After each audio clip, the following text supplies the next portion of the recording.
ज्यांनी लिहून दिलंय कायदेशीर, त्यांनी जे लिहून दिलंय, जो दानदाता त्यांनी लिहून दिलंय की हे सदर जमीन धार्मिक कार्य, थांबा जरा, हो थांबा, तसं नेऊ नका, थांबा ना, त्यासाठी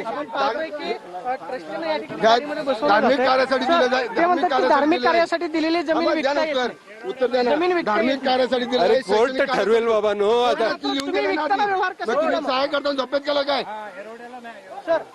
सर तुम्ही व्यवहार कसा केला मग? ठरवेल बाबा. विकताना व्यवहार कायदेशीर केला का एवढं सांगा सर.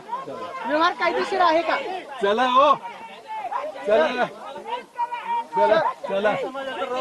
सर झालेला व्यवहार कायदेशीर आहे का? तिसरं वळण लागेल. चला चला. सर 2 मिनिटं. जैन समाजाचा रोष आहे तुमच्या ह्याच्यावर, तर तुमचं काय म्हणणं आहे याच्यावर? हे सगळं क्लिअर होईल, कारण उद्देश सगळ्यांचे चांगले आहेत. एकच आहे उद्देश.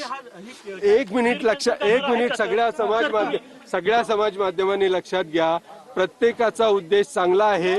आमचा उद्देश चांगला आहे, तुमचा उद्देश चांगला आहे. याच्यातनं काहीतरी चांगलं निघेल एवढी आशा करूया. तुम्ही फायनली कॅन्सल डीड करणार आहात का? ह्याच्यातनं काहीतरी चांगलं निघेल असं बघू. तुमचं मत काय? नाही. या ठिकाणी ट्रस्टी जे आहे ते निघालेले पाहायला मिळत आहेत. ट्रस्टींनी सांगितलेलं आहे की झालेला व्यवहार जो आहे तो कायदेशीरच आहे, मात्र त्याबाबत सांगताना त्यांचा आत्मविश्वास पाहायला मिळाला नाही. त्यामुळे या सगळ्या प्रक्रियेमध्ये कोर्ट जो आहे तो काही बघेल अशी प्रतिक्रिया ट्रस्टींनी दिल्याच पाहायला मिळते. Camera person Yogesh Sawant, Pradeep Kapse, TV Marathi, Pune. धर्मादाय आयुक्तांच्या अधिकाऱ्यांकडून आता जैन बोर्डिंगचं सर्वेक्षण करण्यात आलंय. यावेळी ट्रस्टींनी सांगितलंय की हा व्यवहार योग्यरित्या झालेला आहे. मतलब ट्रस्टी को ये बेचने का अधिकार नहीं है? बिल्कुल नहीं है. स्वयं जिसने दान किया उसको बेचने का अधिकार नहीं है, ट्रस्टी को कहाँ से अधिकार होगा? जिसने दान दिया उसको ही बेचने का अधिकार नहीं होता है. फिर जो ट्रस्टी है अथवा कोई भी किसी को ना बेचने खरीदने किसी को अधिकार नहीं है.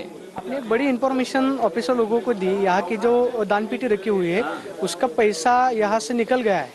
हाँ, वो कितना पैसा है और किस चीज के लिए वो निकला गया?